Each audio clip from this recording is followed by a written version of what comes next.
Всем доброй ночи, доброго утра. Я даже не знаю, как правильно сказать, поскольку и ночь, и утро, и все в одну кучу. Уже 4 утра. Так вот, значит, сейчас, секунду. Вот так.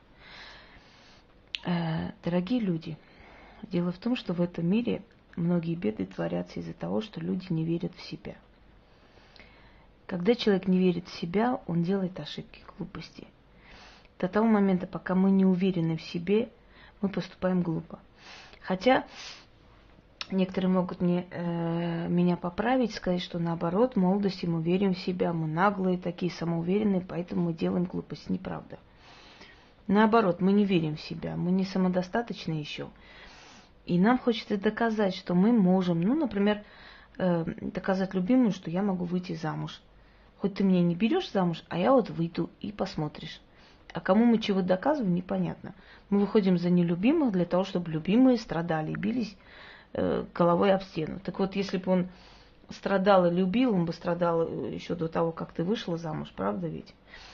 Так вот, неуверенность в себе, невера в себя, отсутствие веры в себя в этом мире делает очень много глупостей. Например, та же самая ревность рождается от неверия в себя, в свои силы, в свою красоту, в свой ум, в свой разум. Поверьте мне, что красота женщины – это не внешность. Абсолютно нет.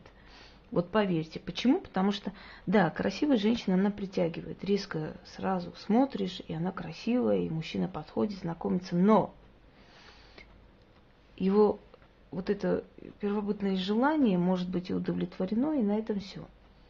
Если женщина не умна, не может себя показать, если женщина не может себя правильно поставить, он себе не останется, какая бы она раскрасавица ни была. А вы никогда не видели, что здоровый, красивый мужик идет рядом с такой замухрышкой, что просто смотришь и аж челюсть виснет от того, что как?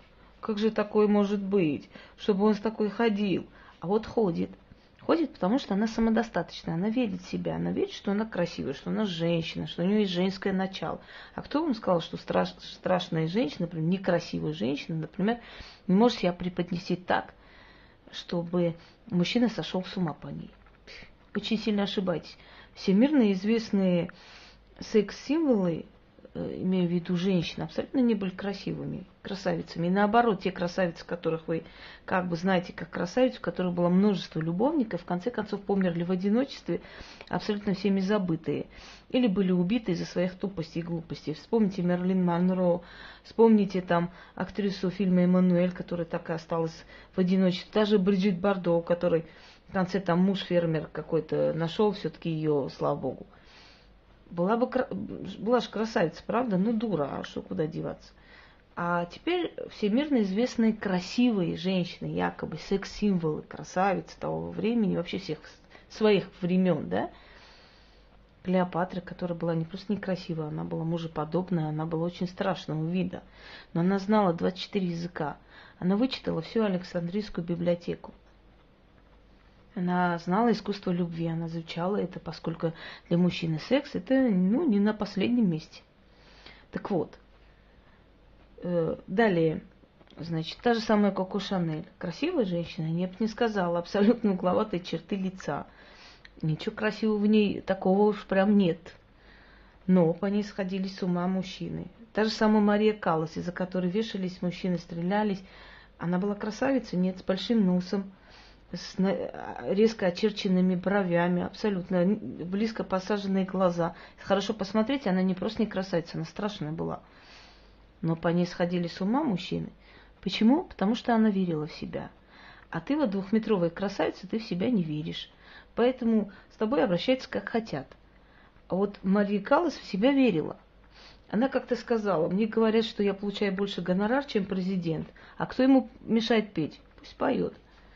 Понимаете, это же такая резкая фраза. Мало того, что надо в себя верить, надо себя уважать и любить. Мы просто говорим эти фразы так вот, стреляя в воздух, уважать, надо себя любить. А как это делать, никто не знает. Я вам объясню. Во-первых, не позволять собой играть. Во-вторых, можно признаваться первой в любви, можно, это возможно, но переждите потом. Вот отойдите в сторону и подождите, пока он вас полюбит. Если человек вас обидел, не выходите на связь. До того момента, пока он не замучается. Молить о пощаде. Вот пока он не заводит, как волк, не выходите, он это запомнит. Он это запомнит и больше не повторит. Если вы по первому зову будете летать, мужчина это хорошо приметит. Следующие, дорогие женщины, вот вам секреты выдаю. Никогда не берите трубку сразу же. Звонок и тут же, да, что такое, я уже здесь. Нет, не надо этого делать. Подождите. 5-6 звонков. Берем спокойно трубку. Да, что случилось? Ну, я была занята. Хотя, может быть, вы рядом дежурили. Ну и что? Пусть он этого не знает. И вообще этот ролик мужчинам не показывайте. Мой вам совет. Следующее. Если вы хотите, чтобы мужчина вами дорожил, как-нибудь не выходите на связь, не берите трубку. А когда он позвонит, вы небрежно скажите, ну, у меня были дела, что случилось? А никаких дел у вас не было, вы дома сидели, журналы листали. Неважно, пусть он думает, что у вас есть другие дела, кроме него. Почему он должен думать, что вы сидите, дежурите возле телефона? Заставляйте его ревновать. Ну, правильно, заставляйте. Некоторые дуры просто-напросто встают в кафе, идут, садятся кому-то на коленки и считают, что они заставляют себя ревновать. Нет, вы ведете себя как шалавы. Это не заставлять ревновать, это совсем другое. Заставлять себя ревновать. И это делает вид, что вы слишком долго кружитесь перед зеркалом. Вы как-то поправляете все время прическу. Мужчина это замечает. Любите себя. Неважно, красивые вы, некрасивые вы. Даже если вы искалечены, даже если у вас и нет части тела, вы можете быть такой женщиной роковой, что по вам будут сходить с ума. А вот та красавица, у которой все в порядке, в конце концов окажется на панели. Знаете почему? Потому что она себя не уважает, а вы уважаете. Дорогие девушки, очень много уделяйте внимания чтению, тому, чтобы заполнить вот сюда башку. Понимаете? Потому что вот эти губки, эти красивые реснички, да найдут они это все везде. Поймите, это сейчас не дефицит. Сейчас такой век, что из каждой обезьяны можно сделать красавицу. Это сейчас не модно, не актуально, и мужчина не этого держится.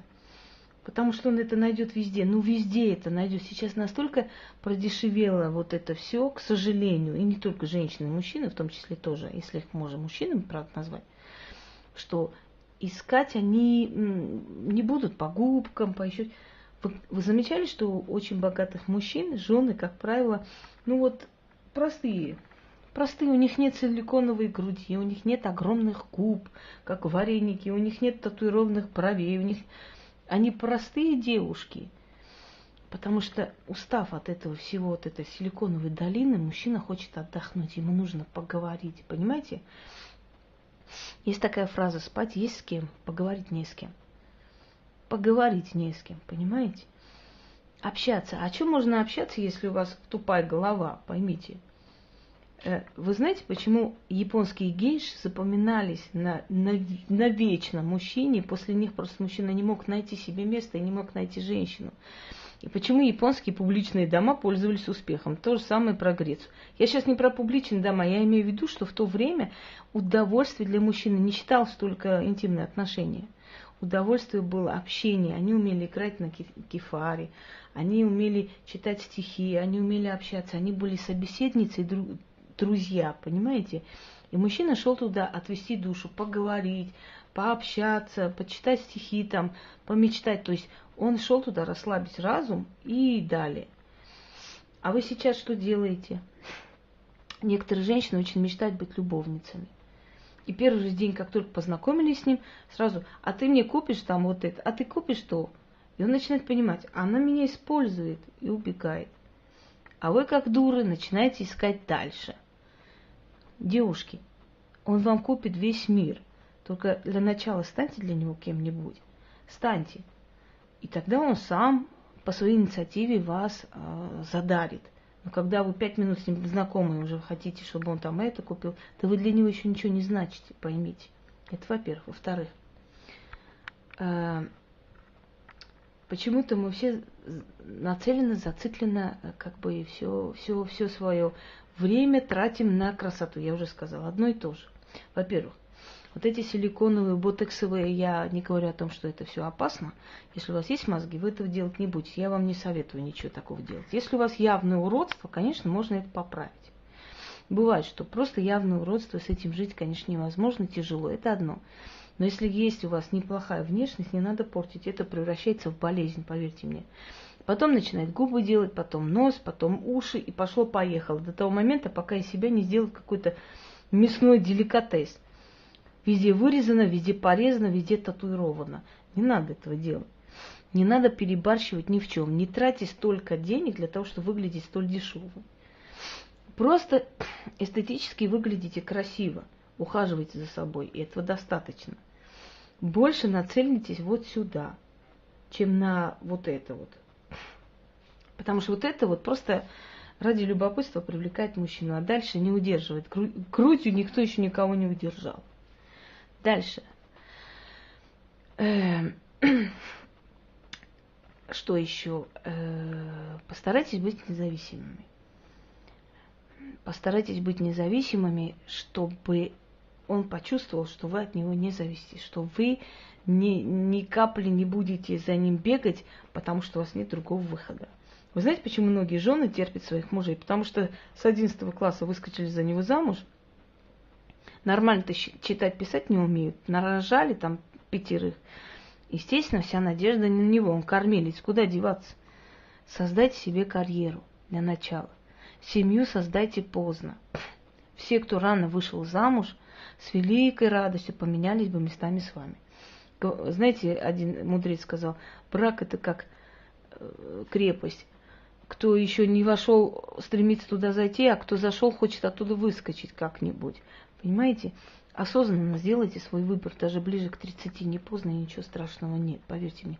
У вас будет намного крепкая семья, потому что, как правило, браки после 30, они очень даже устойчивы, хотя бы до 30 лет, ну, где-то 28 и так далее. Уже человек осознанно, разумно идет на такой шаг.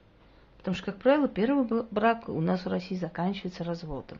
Как бы там ни орали горько, не целовались и не плясали, к сожалению, итог один и тот же. Потому что идут туда ради любопытства, ради того, а что будет, а поменять жизнь, а вот выйти замуж, пусть у меня будет муж. Зачем он нужен, непонятно. Знаете такое выражение? Присушить-то мужика можно, а отсушить попробуйте. Особенно, когда ему с вами хорошо. Уютно, тепло и сытно. Вот. Тогда фиг его отсушишь. Вот в чем дело. Ревность. Ревность можно показывать играючи. Вот читайте биографию умных женщин, фавориток королей, фавориток там, или женщин, которые из ничего стали императрицами. Почитайте их историю, посмотрите, как они это сделали. Умно намекайте на ревность, но не вот так вот. Убью, зарежу, там, я не знаю чего. Это глупо. Умно. Просто. Милый, а ты когда выходишь, смотришь по сторонам, не забывай, что я тоже не последняя красавица. Показывайте ревность. Ему приятно. Даже если вам чихать на него, куда он там смотрит. Просто покажите ревность. Я расскажу вам один случай в своей жизни, когда у меня знакомая звонила своему мужу, и пока там шли гудки, она говорила, вот пузатое, ушастое, такая сикая существо. И как только он взял трубку, он сказал, о, мой тигр, ты дома? Я еле держала свой смех, но я поняла, почему это пузатое, ушастое тигрище за ней бегает, потому что он только с ней чувствует себя тигром, понимаете?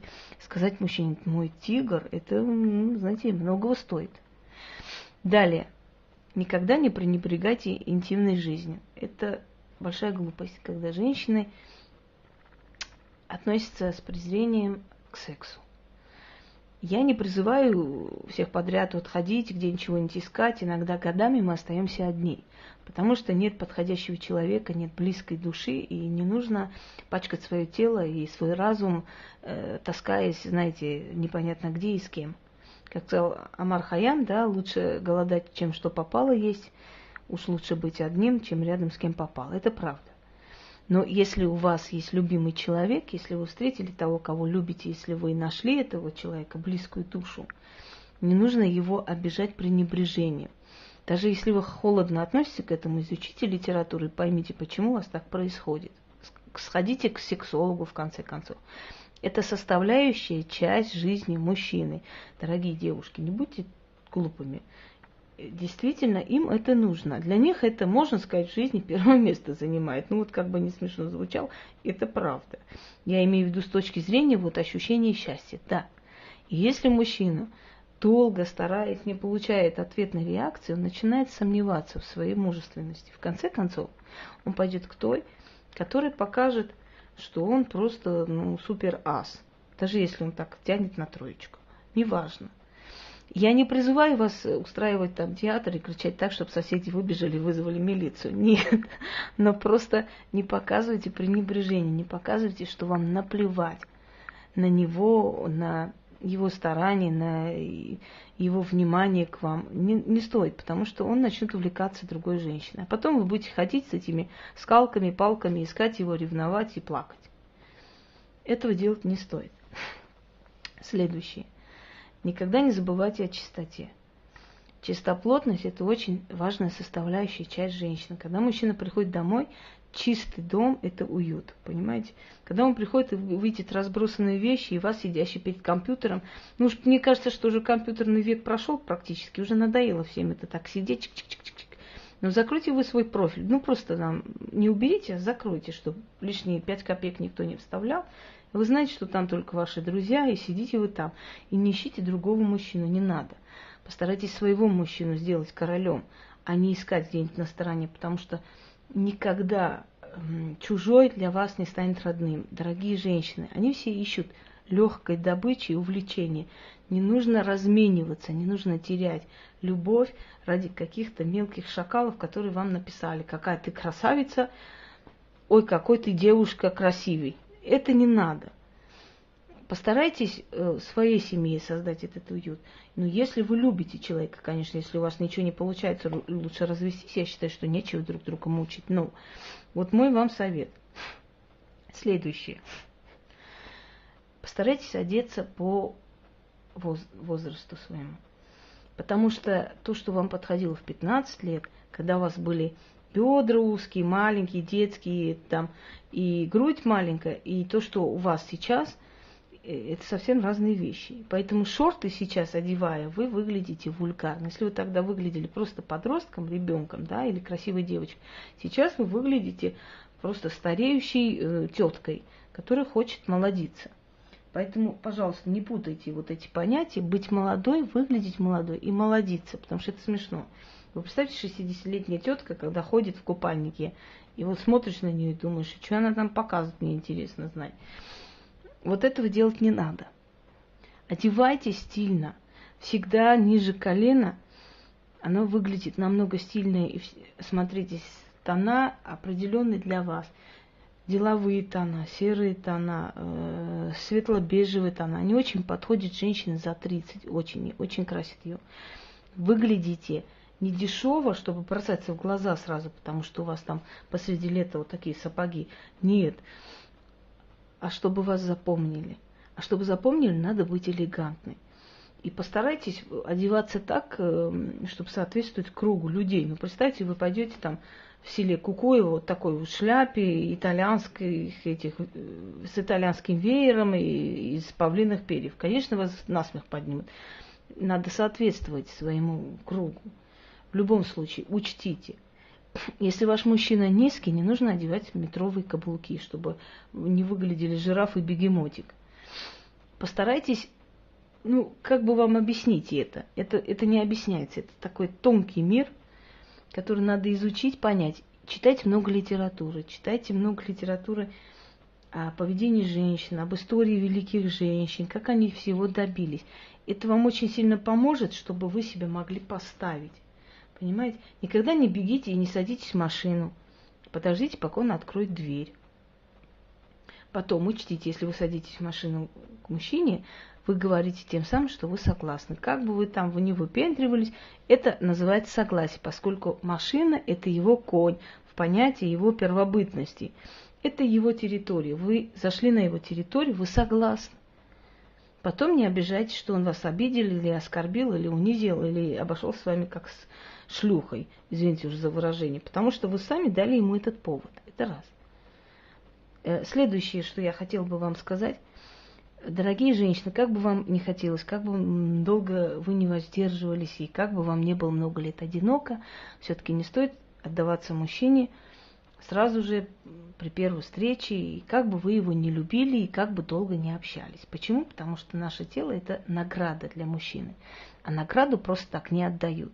Награду надо заслужить. Потому что потом вы никогда ему не докажете, что нет, милый, это только с тобой так было, раньше такого не было. А может, действительно, у вас вот заклинило что-то, и вы так вот себя повели. Но у мужчины это запечатлелось вот здесь. Она согласилась первый же день. А может, она со всеми так соглашалась. Понимаете? Вот такие интимные моменты учитывайте всегда и удерживайте себя. Пушкин написал стих «Души прекрасные порывы». Да? А мы думаем, что вот души прекрасные... Нет, он сказал, души прекрасные порывы. Вот так затуши в себе, для того, чтобы не выдать свои эмоции. Всегда свои эмоции держите при себе. Официально, красиво, уметь себя преподавать. Почему? Потому что на всю жизнь это запоминается, поверьте мне. На всю жизнь. Вот как вы изначально себя покажете, как вы изначально себя преподнесете, так он с вами будет обращаться всю свою жизнь. Никогда не позволяйте ему вас тыкать. Никогда не позволяйте изначально. Потом, конечно, в шутку можно и там мат, перемат, и все, что на свете бывает, потому что супруги. Но изначально не позволяйте ему с вами обращаться так.